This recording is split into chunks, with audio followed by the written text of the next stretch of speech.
जय हिंद साथियों, welcome to self study classes with Sumit Jain YouTube channel में आप सभी का स्वागत है। जय हिंद साथियों, अगर आप एमपीपीएससी व्यापम एग्जाम की तैयारी कर रहे हैं तो सबसे बेस्ट जो ऐप है वो है अनअकैडमी ऐप। दोस्तों, आप आज ही अनअकैडमी ऐप को डाउनलोड करें प्ले स्टोर में या फिर डिस्क्रिप्शन में लिंक दी गई है, जहां पर दोस्तों बहुत सारी फ्री क्लास आपको यहां पर उपलब्ध हैं। दोस्तों, यहां पर 500 प्लस लाइव फ्री क्लास आपको मिलेंगी। वीकली फ्री मॉक टेस्ट भी आपको यहां पर मिलेंगी, ठीक है। और फ्री लाइव क्विज दोस्तों विथ 20,000 से ज्यादा यहां पर क्वेश्चन सेशन भी यहां पर आपके होंगे, यानी कि 20,000 प्लस क्वेश्चन आंसर यहां पर आपको मिलेंगे, ठीक है। और दोस्तों daily T20 free live class भी आपको यहां पर मिलने वाली है, ठीक है। तो आप आज ही अनअकैडमी ऐप डाउनलोड करें। अब दोस्तों, आप जब अनअकैडमी ऐप डाउनलोड कर लेते हैं तो कैसे इसमें आपको प्रवेश करना है, तो सबसे पहले आपको एमपीपीएससी व्यापम सेलेक्ट करना है यहां पर, और बैच कोड डालना है सुमित जैन, ठीक है। ये आप बैच कोड डालते हैं तो आप प्रवेश कर जाते हैं इस कोर्स में। और दोस्तों, यहां पर बहुत सारी प्लस क्लासें भी उपलब्ध हैं। पहला प्रश्न है कि भारत में लड़के व लड़कियों की विवाह की न्यूनतम आयु कितनी है। तो जल्दी से उत्तर हमें बताना है। तो उत्तर होगा 21 से 18 वर्ष, ठीक है। 21 से 18 वर्ष मतलब लड़के की आयु 21 वर्ष और लड़कियों की आयु 18 वर्ष, ठीक है। हिंदू विवाह अधिनियम 1955 के अनुसार भारत में लड़के व लड़कियों के विवाह की न्यूनतम आयु 21 से 18 वर्ष है। ये हमारा महत्वपूर्ण क्वेश्चन है, जो परिवार से संबंधित हैं उनमें ये क्वेश्चन जरूर पूछे जाएंगे। दूसरा क्वेश्चन है, परिवार एक इकाई होता है जिसमें माँ पिता और उनके दो बच्चे होते, यह कथन कैसा है। सत्य है, क्योंकि सभी भारतीय परिवार इसी प्रकार के होते हैं। सही नहीं है, क्योंकि इस कथन में यह स्पष्ट करना चाहिए कि बच्चे जैविक होते हैं। तो इसका जो सही उत्तर हो जाएगा वो सी होगा। सही नहीं है, क्योंकि परिवार कई प्रकार के होते हैं तथा परिवार का केवल एक ही प्रकार में वर्गीकरण नहीं किया जा सकता। मतलब जो विकल्प नंबर सी है वो इसका सही हो जाएगा, ठीक है। अगला क्वेश्चन ले लेते हैं। बच्चे को समाजीकरण का पहला पाठ कहाँ से प्राप्त होता है। जी हाँ दोस्तों, बच्चे को समाजीकरण का पहला पाठ कहाँ से प्राप्त होता है, तो आपको पता होगा कि परिवार से। बच्चा अगर समाजीकरण सीखता है तो कहाँ से सीखता है, सबसे पहले परिवार से सीखता है। परिवार बालक का प्राथमिक विद्यालय माना जाता है, जहाँ वह अनौपचारिक शिक्षा ग्रहण करता है तथा समाजीकरण की प्रक्रिया भी शुरुआत करता है, ठीक है। इसलिए परिवार को समाजीकरण का जो है पहली पाठशाला भी कहा जाता है बच्चे की। तो ये सारे के सारे जो क्वेश्चन हैं सभी को याद रखते जाना है। अगला क्वेश्चन है, प्राथमिक समाजीकरण है। तो प्राथमिक समाजीकरण क्या है। प्राथमिक जो समाजीकरण है वो शुरुआती आयु में परिवार एवं मित्रों से सीखना, ये प्राथमिक समाजीकरण माना जाता है, ठीक है। सभी लोगों को याद रख लेना है। बच्चों को समाजीकरण की शुरुआत बच्चे के परिवार, मित्र तथा अन्य लोगों से होती है। इसे ही प्राथमिक समाजीकरण कहते हैं, जो स्कूल जाने से पूर्व ही प्रारंभ हो जाती है। समाजीकरण की प्रक्रिया जीवन पर्यंत चलती रहती है, सभी को पता है। नेक्स्ट जो हमारा प्रश्न है वो है, एकल परिवार से तात्पर्य है। एकल परिवार से क्या तात्पर्य है। वर्ष 1950 के बाद बना परिवार, परिवार जिसमें माता पिता एवं उनके बच्चे। संपूर्ण परिवार जिसमें बच्चे, उनके माता पिता एवं दादा दादी सभी, केवल पति पत्नी। तो उत्तर हो जाएगा परिवार जिसमें माता पिता एवं उनके बच्चे, यानी कि जो विकल्प नंबर बी है वो इसका सही हो जाएगा, ठीक है। एकल परिवार में माता पिता आते हैं और उनके बच्चे आते हैं, बी नंबर का इसमें सही हो जाएगा। अगला क्वेश्चन देख लेते, निम्न में से कौन सा कथन सही है। एकल परिवार में दहेज प्रथा सामान्य बात है। एकल परिवार में बाल श्रम सामान्य है। दहेज तथा बाल श्रम सामाजिक बुराइयां हैं। दहेज तथा बाल श्रम शहरों में सामान्य बात है। मतलब यहाँ पर सही बताना है तो दहेज तथा बाल श्रम सामाजिक बुराइयां हैं, ये बिल्कुल सही है, ठीक है। यानी जो विकल्प नंबर सी है ये सही हो जाएगा। दहेज सामाजिक बुराइयों में दहेज तथा बाल श्रम प्रमुख बुराइयां हैं। इन बुराइयों का प्रमुख कारण क्या है, अशिक्षा एवं गरीबी, ठीक है। अगला हमारा प्रश्न है, भारत में बाल विवाह निषेध अधिनियम किस वर्ष पारित किया गया। मोस्ट इंपॉर्टेंट है, भारत में बाल विवाह निषेध अधिनियम किस वर्ष पारित किया गया। तो वो पारित किया गया 2006 में, ठीक है। 2006 में ये पारित किया गया बाल विवाह निषेध अधिनियम, और 2007 में ये लागू कर दिया गया। तो याद रख लेना, आपसे पूछा जाएगा बाल विवाह निषेध अधिनियम कब पारित किया गया, तो उत्तर होगा 2006, और लागू कब किया गया तो 2007, ठीक है। अगला प्रश्न देख लेते, कौन सी विशेषता परिवार की नहीं है? तो इसका सही उत्तर होगा प्रत्येक सदस्य की आय भिन्न जमा की जाती हो। यहाँ पर प्रश्न आपको अच्छे से पढ़ना है, यहाँ पर नहीं है पूछा गया, मतलब प्रत्येक सदस्य की आय भिन्न जमा की जाती हो, ये परिवार की विशेषता नहीं होती। बी नंबर जो विकल्प है वो इसका सही हो जाएगा। ठीक है, अगला क्वेश्चन है शारदा एक्ट का संबंध निम्न में से किससे? Most important, Sharda act. ठीक है, तो शारदा एक्ट का संबंध है दोस्तों बाल विवाह से, सभी लोगों को याद रख लेना है। शारदा एक्ट का संबंध है बाल विवाह से, आपसे पूछा ही जाएगा। शारदा एक्ट 1929 का संबंध बाल विवाह से संबंधित था, जिसमें विवाह के लिए लड़कों तथा लड़कियों की आयु का निर्धारण किया गया था। इस एक्ट के तहत लड़कों की आयु 18 वर्ष तथा लड़कियों की आयु 14 वर्ष तय की गई थी। ठीक है, आपसे पूछा जाएगा कि इस एक्ट के तहत लड़के लड़कियों की आयु क्या निर्धारित की गई थी, ऐसा भी आ सकता है।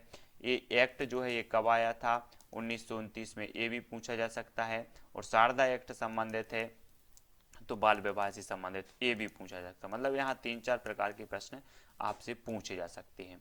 अगला प्रश्न है सामाजिक बुराइयों का उदाहरण है, तो सामाजिक बुराइयों का उदाहरण है ये सभी, बाल विवाह भी है, बाल श्रम भी है और दहेज भी है। ठीक है, समाज में दोष उत्पन्न करने वाले तब तो सामाजिक बुराइयां कहलाती हैं। इसके अंतर्गत बाल विवाह, दहेज प्रथा, बाल श्रम आदि सभी बुराइयां आती हैं। मतलब 10 का जो उत्तर हो जाएगा विकल्प नंबर डी इसका सही। और भी कुछ महत्वपूर्ण प्रश्नों पर चर्चा कर लेते हैं। आपसे पूछा जाएगा कि मनुष्य एक सामाजिक प्राणी है, यह कथन किसका है? तो आपको बताना है, 4 विकल्प हैं, महात्मा गांधी, क्रो, अरस्तु या फिर मैकाइवर। अगर आपसे बनता है तो जल्दी बताएं, मनुष्य एक सामाजिक प्राणी है, यह जो कथन है वो किसका है?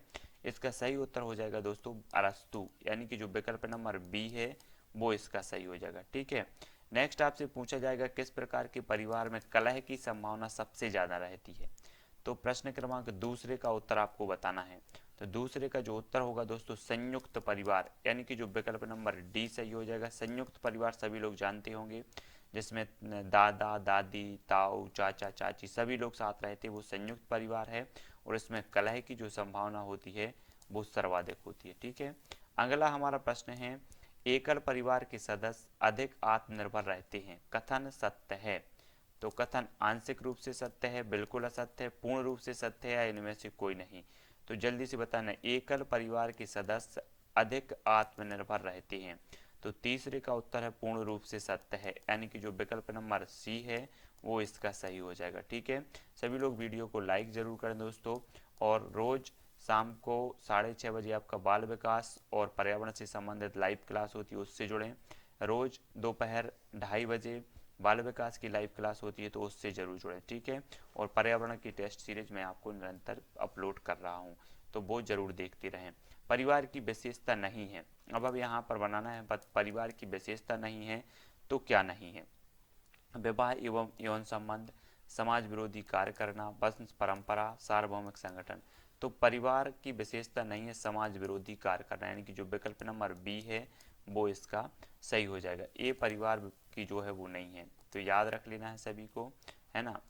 अगला हमारा क्वेश्चन है भारतीय संविधान में प्रत्यक्ष रूप से किसके ऊपर चर्चा किया गया है? किसके ऊपर चर्चा की गई? मादक पदार्थ, बाल श्रम, दहेज प्रथा या फिर सती प्रथा? तो 5 का उत्तर हो जाएगा दोस्तों बाल श्रम। बाल श्रम पर प्रत्यक्ष रूप से जो है संविधान में चर्चा की गई, यानी जो विकल्प नंबर सी है वो इसका सही हो जाएगा। ठीक है, अब आपको बताना सती प्रथा के विरुद्ध सर्वप्रथम प्रयास किसने किया? मोस्ट इंपॉर्टेंट है, प्रश्न क्रमांक 6 का उत्तर बताना है। परिवार से संबंधित है, इसलिए जल्दी से बताओ क्या हो जाएगा इसका सही उत्तर? तो 6वें का उत्तर हो जाएगा, आप लोग अगर बनता है तो कमेंट में लिखते जाएंगे, उत्तर होगा राजा राम मोहन राय। ठीक है, सती प्रथा के विरुद्ध सर्वप्रथम जो प्रयास किया वो राजा राम मोहन राय ने किया, यानी जो विकल्प नंबर बी है वो इसका सही हो जाएगा, सभी को पता है। ठीक है, अगला क्वेश्चन है हिंदू उत्तराधिकार अधिनियम कब बना? जल्दी बताओ, हिंदू उत्तराधिकार अधिनियम कब बना? 1952, 1955, 1950 या फिर 1956? प्रश्न क्रमांक 7 का उत्तर बताना है। तो हिंदू उत्तराधिकार अधिनियम बना 1956, यानी कि जो विकल्प नंबर डी है वो इसका सही हो जाएगा। ठीक है, प्रश्न क्रमांक 8 का उत्तर हमें बताना है। बालक को सर्वप्रथम समाज में आपस में मिलजुल कर रहने की शिक्षा दी जाती है, राष्ट्र द्वारा, समाज द्वारा, पड़ोस या परिवार? जल्दी बताओ, 8 का उत्तर सभी को बताना है। तो सर्वप्रथम समाज में आपस में मिलजुल कर रहने की जो शिक्षा दी जाती है वो किसके द्वारा दी जाती है? परिवार के द्वारा, यानी कि जो विकल्प नंबर डी है वो इसका सही हो जाएगा। ठीक है, अगला क्वेश्चन देख लेते हैं, समाज की सबसे छोटी इकाई क्या है। जल्दी से हमें बताना है कि समाज की सबसे छोटी इकाई क्या है। इस प्रकार से भी क्वेश्चन आपका बनेगा। तो सभी को पता है कि जब हम परिवार पढ़ रहे हैं और परिवार ही समाज की सबसे छोटी इकाई है, तो विकल्प नंबर जो बी है वो इसका सही हो जाएगा। ठीक है, तो सभी लोग कमेंट में जरूर अपने विचार देते जाएं। जिस परिवार में सामाजिक, आर्थिक एवं धार्मिक दायित्वों के क्षेत्रों में पुरुषों की अपेक्षा स्त्रियों की प्रधानता होती है, उस परिवार को क्या कहते हैं। एकल परिवार, संयुक्त परिवार, या फिर मात्र सत्तात्मक परिवार, या मात्र वंशीय परिवार। तो सभी जानते हैं कि जिस परिवार में माता जो है प्रधान होती है, तो वो मात्र सत्तात्मक परिवार होता है, यानी जो विकल्प नंबर सी है वो इसका सही हो जाएगा।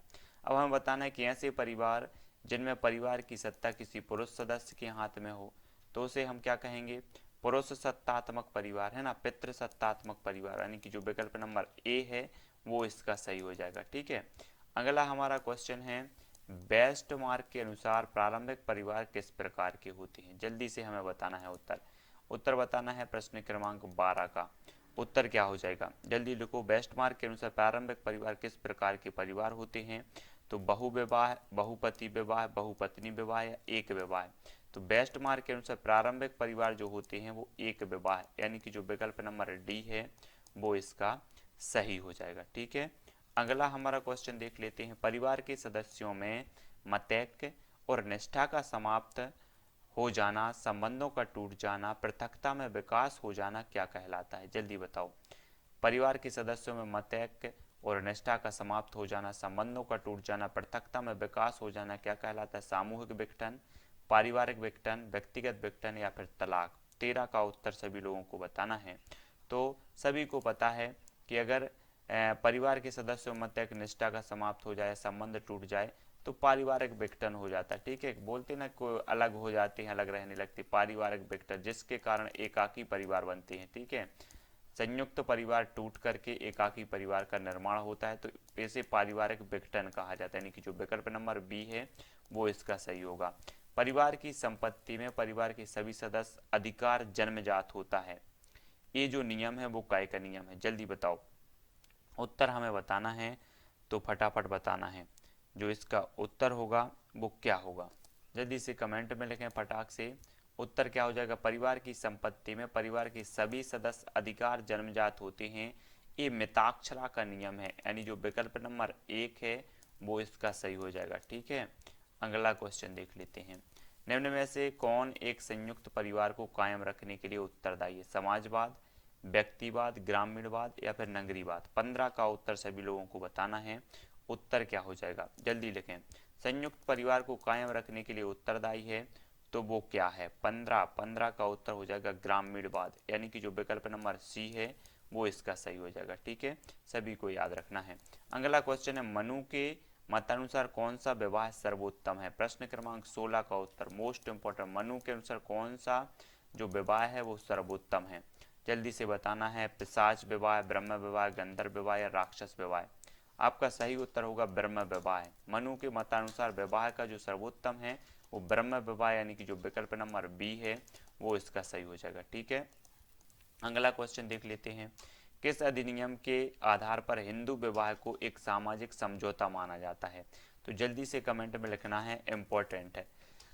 17 का उत्तर क्या होगा, हिंदू विवाह को एक समझौता, सामाजिक समझौता माना जाता है, वो है हिंदू विवाह एवं विवाह विच्छेद अधिनियम 1955। इस अधिनियम के तहत जो है हिंदू विवाह को एक सामाजिक समझौता माना जाता है। ठीक है, तो अनअकैडमी में जहां पर बहुत सारी फ्री क्लासें हैं दोस्तों, यहां पर बहुत सारी प्लस क्लासें भी आपको परचेस करनी पड़ेगी। अगर आप व्यवस्थित और क्रमबद्ध अध्ययन करना चाहते हैं तो प्लस कोर्स यहां पर आप खरीद सकते हैं, जहां पर दोस्तों 60 दिनों की लाइव क्रश कोर्स यहां पर रिवाइज किया गया है या लॉन्च किया गया है। ठीक है, लाइव एमसीक्यू दोस्तों यहां पर आपको मिलेंगे और डाउट सॉल्यूशन भी यहां पर आपका किया जाएगा, है ना। और 20,000 प्लस क्वेश्चन बैंक, और दोस्तों इसकी डेली प्रैक्टिस आपको करवाई जाएगी। तो ये आप कर सकते हैं दोस्तों, और एमपी के टॉप एजुकेटर के माध्यम से ये दोस्तों आपको रिवीजन करवाया जाएगा। साथ ही दोस्तों संपूर्ण ज्ञान रिवीजन कोर्स के माध्यम से आपका कंप्लीट प्री रिवीजन जो प्री एग्जाम आपका होता है 270 प्लस रिकॉर्डेड वीडियो के माध्यम से, रिकॉर्डेड क्लासों के माध्यम से ये कवर किया जाएगा।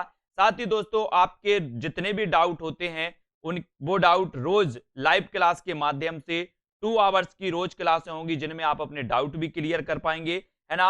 और दोस्तों संकल्प बैच एमपीपीएससी प्री 2020 के माध्यम से दोस्तों ये एमपी के टॉप एजुकेटर के द्वारा 28 दिसंबर से ये बैच स्टार्ट हो रहा है, ठीक है। तो इसमें आपके ऑल डाउट क्लियर किए जाएंगे। साथ ही दोस्तों वीकली 12 सेशन सब्जेक्ट वाइज यहां पर आपको मिलने वाले हैं, ठीक है। तो आप दोस्तों आप आज ही अनअकैडमी में प्लस कोर्स ले सकते हैं जहां पर संकल्प MPPSC pre 2000 batch revision batch के माध्यम से आप डाउट सेशन और भी दोस्तों अपना जो है रिवीजन कर सकते हैं।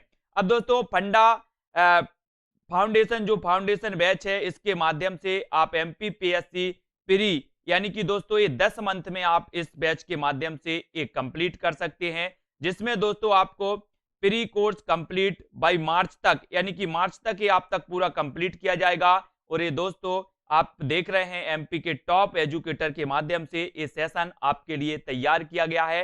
तो आज ही ज्वाइन की करें और 29 दिसंबर से ये स्टार्ट होने वाला है, ठीक है। और दोस्तों स्वप्न पूर्ति एमपीपीएससी मुख्य परीक्षा यानी कि दोस्तों लोग प्री तो निकाल लेते हैं लेकिन मुख्य परीक्षा में अटक जाते हैं। यहां पर दोस्तों आपको कंप्लीट कोर्स 35 दिनों में दोस्तों हिंदी मीडियम के बच्चों के लिए रिटन करवाया जाएगा, यानी कि रिटन राइटिंग जो प्रैक्टिस है वो आपको करवाई जाएगी, है ना। तो दोस्तों आप इस कोर्स को भी ज्वाइन कर सकते हैं। स्वप्न पूर्ति यानी कि सभी का स्वप्न रहता है मुख्य परीक्षा पार करने का, तो हिंदी मीडियम वालों के लिए बहुत ही खुशखबरी है यहाँ पर दोस्तों। और यहाँ पर आप देख सकते हैं टॉप एजुकेटर के माध्यम से 6-6, 7-7 सालों का इनके पास एक्सपीरियंस है। शुभम गुप्ता हैं, अभिषेक जी हैं, अमेश शुक्ला जी हैं, है ना। ये सारे जो दोस्तों साथी हैं आपको बिल्कुल पूरा अनअकैडमी के माध्यम से आपका जो अध्ययन है करवाएंगे। और दोस्तों अब आपको जो प्लस सब्सक्रिप्शन है वो कैसे लेना है, तो यहाँ पर आप देख सकते हैं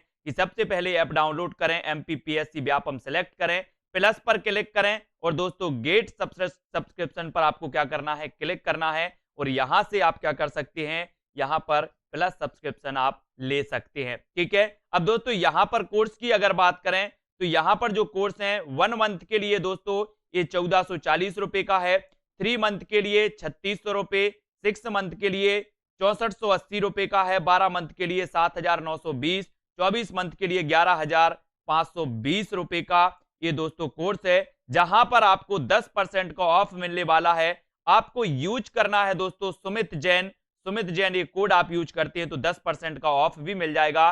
तो आज ही दोस्तों आप अनअकैडमी ऐप डाउनलोड करें और यहां पर एमपीपीएससी व्यापम जैसे जो दोस्तों विषयों इनसे संबंधित जो कोर्स है उसको कंप्लीट करें, ठीक है। यहाँ पर हमने मोस्ट इम्पोर्टेंट पर्यावरण का जो हमारा टॉपिक है, हमारा परिवार, हमारे मित्र से संबंधित जो भी परिवार से संबंधित, विवाह से संबंधित आदि जो भी नियम थे, जो भी अधिनियम थे उनको भी जाना, महत्वपूर्ण प्रश्नों को जाना। दोस्तों वीडियो आपको कैसा लगा कमेंट में जरूर लिखें, है ना। और वीडियो को शेयर करें। आपको निरंतर इसी प्रकार से सिलेबस के अनुसार ही वीडियो मिलेंगे, सिलेबस के अनुसार प्रश्न मिलेंगे। इसकी प्लेलिस्ट भी आपको बना दी गई है तो वो देखें। शाम को आपको 6:30 बजे लाइव क्लास मिलती है बाल विकास और पर्यावरण की, वो आपको देखना है। साथ ही आपको 2 बजे दोपहर 2:30 बजे आपको बाल विकास की क्लास मिलती है तो वो जरूर देखें लाइव क्लास। और वीडियो को लाइक और शेयर अवश्य करना है। दोस्तों आज के वीडियो के लिए बस इतना ही। नेक्स्ट वीडियो जल्द ही अपलोड होगा तो इसके लिए आप चैनल को सब्सक्राइब कर लें, वीडियो को लाइक करना है और शेयर अवश्य करना है। जय हिंद।